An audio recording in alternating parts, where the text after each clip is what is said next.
adigoo qaawan gabar yahay wadaad runta kuu sheegaad weysay ee naasahaaga luxaya ee madaxaagu u qaawan yahay ee maaragtay boodboodaya ee wiil mujrim oo ku leeyahay sii jeyso ee qaarkaaga dambe ku aadi kaamirada ee aad raali ka tahay haddaad dhimato ay baraha bulshada ay ku jiraan ee iskaabuladu ay fiirsato adoo niikinaya dimiga uu ku soconaya la soco cooradan meel walba aad dhigteen gabdhihiina tiktoka iyo facebooka ku fasaaday ee nolosha ka dhacay ogaada maalinkaad dhimataan way ku jiri doontaan maanta iniila gudboon tahay ka bixiya akhlaaq xumada aad facebook iyo tiktok aad dhigteen gabadhii u baahan inay niikisana ninkeeda hu niikiso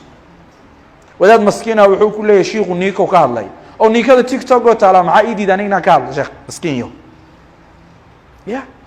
arabkan ku adkaynayna gabar yahay hadaad rabto inaad boodboodo odagaagu boodbood xasanaad baad ka helaysaa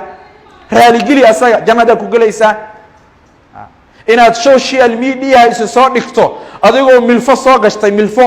ay maanta oo dhan asaas ku jirto war ilaahay ka cabso social media waxa ku yaala iska fiiri waxaan rabnaa inaan baraarujin iyo fariin yar aan u dirno ninka la yiraahdo Catoosh Yare annaka oo iswadana Catoosh gabadha aad wareejinayso maqaayadaha Muqdisho iyo cosmeticsiyada iyo supermarketyada waxaan codsanaynaa inaad joojiso Catooshow xasan tooba kugu dhow xaaskiisa laba arko marka xisho gabadhan aad meelaha wareejinayso ee aad leedahay yaabka adduunka nin yahu jooji ee gabadha gurigeeda ku hay Catooshow jooji gabadha aad meelaha wareejinayso